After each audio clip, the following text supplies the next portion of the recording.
Welcome to the Ola Show. My name is Ola Shalola, and we're gonna get into a serious topic to postpartum anxiety, right? Not depression. I'm gonna be talking about my postpartum anxiety. Now, these are situations that I've been in and everything that I had to deal with when it comes to postpartum anxiety as a first-time mom. So, a lot of this information, I feel like I wish I had somebody, telling me what they went through while pregnant, maybe not so before I even thought about kids, but I would have definitely loved to hear a lot of these scenarios while I was pregnant, just to give myself kind of, some tools and everything that I can already have on hand. So I'm going to talk about a few postpartum anxiety thoughts that I had. Now, this should be a safe place, right, YouTube? Okay, so no judgment zone here, all right? Now, don't forget to like the video and subscribe. Thank you. So the first scenario I will have, it's kind of a really tough one, and I feel so bad that I was even thinking this, but I'm a girl mom. All right, I'm a girl mom, and I don't know, maybe there's some boy moms out there too who have thought about this. Now, I always thought about my girl being assaulted, whether I was there, whether I'm not there. It was flooding my mind. And me personally, I've never been in that situation. But they say as a woman, either you have experienced it or somebody who has. And it used to just flood my mind. I used to think, oh my God, is somebody gonna break in and assault her? Do they want to do that? What if they want to do it in front of me? What can I protect her with? Should I hide weapons around? It was crazy. It was crazy. I had so many of those thoughts, and they would just play over and over and over. And I'm one of those people that I can play 100 scenarios in my head, 100 different scenarios. And so that particular thought would just play over and over. And I'll tell you how I got rid of that one. Thank God I don't have that thought anymore, right? I'm not going to say I don't have it anymore, but I don't have it in the postpartum anxiety sense. Yes, you have it and you want to protect your child and you want to give her all the tools so that something like that is most likely not to happen. But postpartum anxiety wise, I've gotten over that. Whew. The second one, stairs. I despise those things now. Going down the stairs, it was like I literally clutched and just held on to my baby, especially protecting her head. Always thinking, oh my God, I'm gonna trip and fall down these stairs. I'm gonna trip and fall down these stairs. I got my baby. Woo. I hated carrying my baby downstairs. And when you have stairs in your house, you have stairs in your apartment. I hated carrying my baby down those stairs. And I'm not gonna believe, one day I made it down the stairs, thinking, I'm okay, good. I made it down the stairs and I'm carrying my baby in her baby carrier, right? Had my hand still on the back of her head. I step off into the parking lot and I tripped and fell. My knees and my legs were scraped up. But here is the thing, I landed on my back. I'm walking forward and I tripped forward, but I don't even know how I got on my back. Still to this day, I don't know how I got on my back. My subconscious must have definitely taken over and said, oh my God, I need to protect my baby. I'm carrying her. I have to protect her at all costs. She was completely okay. And we were alone. There was nobody out there to help us. She was completely fine. Me, on the other hand, I was scraped up and everything. I still don't know how I landed on my back. But I was so happy I did, because that could have ended badly. That was the one thing that I thought about, one of those scenarios that I thought about, and it actually came true. Oh my God. But we made it through it. The third one, railings. All right. Now, this one, we should be honest. And I feel like other mothers should actually be honest too. A lot of these thoughts don't get talked about because they're dark. They can get very dark. if you have been through postpartum anxiety and you get to that dark side, it's something that you kind of want to shield because you don't want somebody to judge you. You don't want other people trying to call CPS. Now, more so, these are thoughts that you think, and you know you're not going to act upon them. But they, again, if you're a person like me, scenarios, they come up in your head. Now, when it comes to railings, every time we would get to a railing that's like a balcony railing, whatever, every time we would get to one, this is what I would think. I would think about other people, how other people have thrown their babies off of balconies.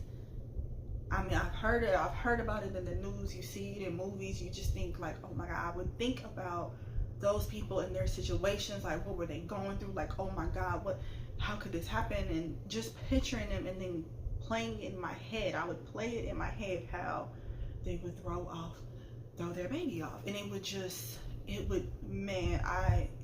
me. I hated going to balconies. Another one, still to this day, I have a toddler now, but still to this day, every time we get to a balcony, I think about Michael Jackson holding his baby off of that railing. I'm like, now think about it, how could he have done that? I don't understand what was going on in his head. I can't even picture myself holding my child over a railing, like, or anything, without holding them so close to me, because you don't want anything to happen. But to think like he actually held his child over a balcony, I'm sure he was holding on to them tight, right? But I could never even picture that. So still to this day, every time every time I walk up to one or get to one or whatever, I still think about Michael Jackson doing that. Crazy, right?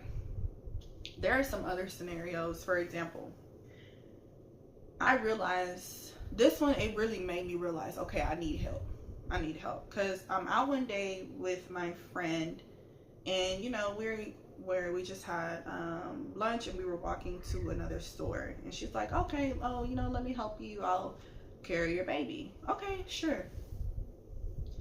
We're walking on the sidewalk, so this is the sidewalk and then here's the street. So she's walking right here, closer to the street. I'm like, oh my God, why is she walking on the street side? She should be walking on the side of me. I'm not trying to panic. As we're still walking and moving forward, then all of a sudden, those anxiety thoughts just start flooding in my head. I'm like, oh my God, what if she trips? What if she trips and falls? What if she trips and she falls into the street? What if there's a car coming or anything like that? I just started taking off with those thoughts, and I guess she could see them on my face, because she goes, hey, are you okay? And I had to let her know, look, this is just what I'm thinking about right now. I had to just say it out so it didn't look like, I wasn't enjoying myself or anything. I was just like, this is exactly what I'm playing. She was like, oh my God, you want me to give your baby back? Yes, but no. I was like, I have to get through this. I was like, yeah, I need to talk to somebody.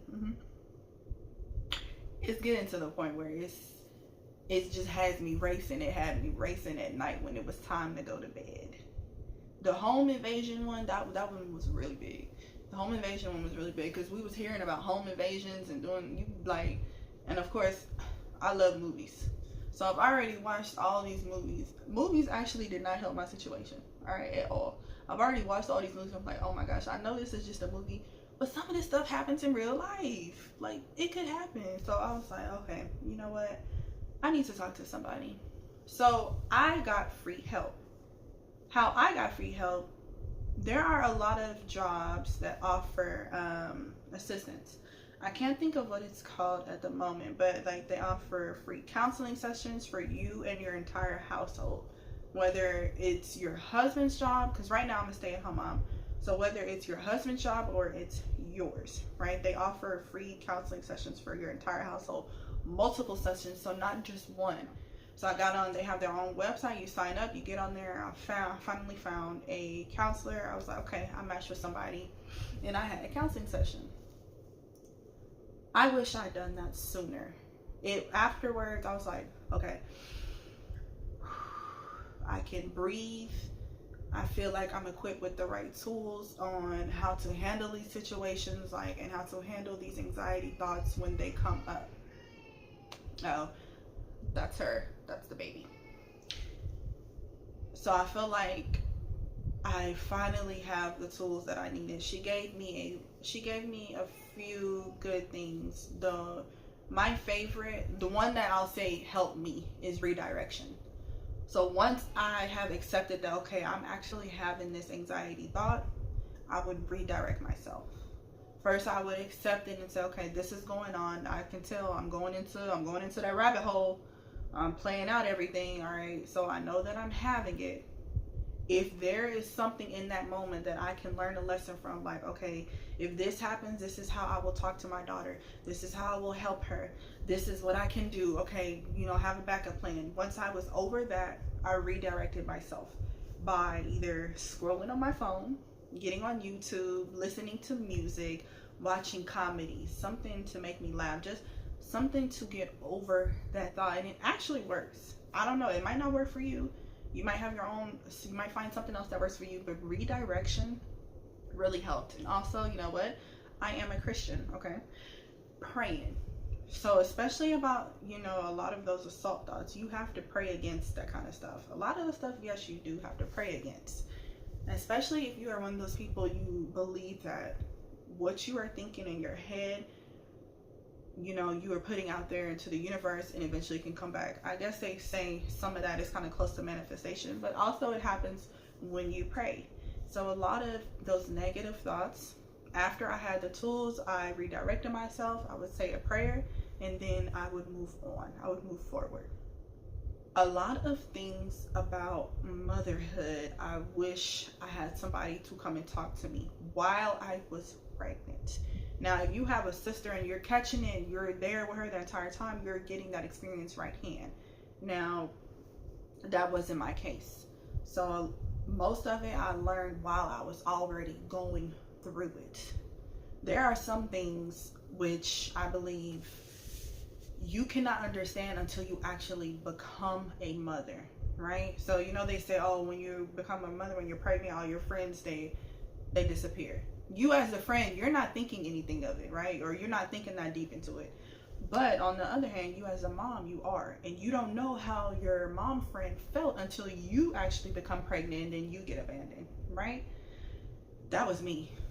Looking back, I wish I was like, ooh, I wish I handled that situation differently. Oh, okay, man, I hope this didn't make her feel this kind of way, It's just something you don't know how to handle until you're in that situation.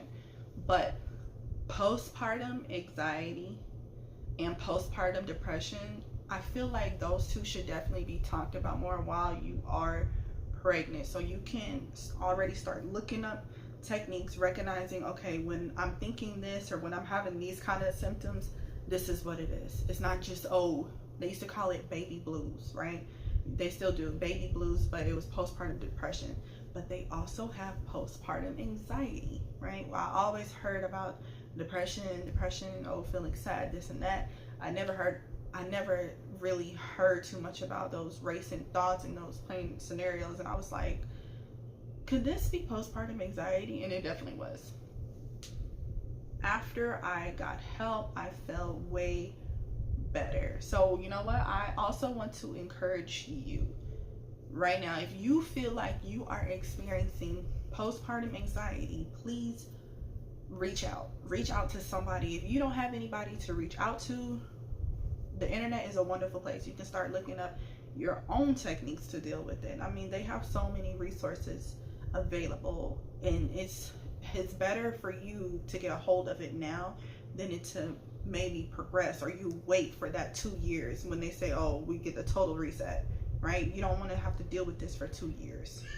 So I would definitely encourage you to do that. And also, I would love to hear what some other moms are going through when it comes to postpartum anxiety. I would love to hear those scenarios. Again, a lot of us don't talk about it because we don't want to be judged, right? But you never know. You could have a mom who's going through the same thoughts and going through the same things as you, and find out, okay, if this worked for you, maybe I could try. So I would love to hear some of the postpartum anxiety thoughts that you've had and how you are getting over it, how you're overcoming it. Still, some of us are still overcoming it, like me with the whole balcony thing, still haven't overcame that. And then you never know, you might get new thoughts as your baby gets older, right? New things happen. They go to school. Listen, a lot of things can happen. So I feel like we definitely should be equipping ourselves. We need to be mentally stable in order to take care of them, right? And to take care of ourselves. Thank you for watching this video. Please go ahead and like and subscribe. I am building this community, this new community on YouTube. So definitely follow along with me. Look out for the next video. Bye.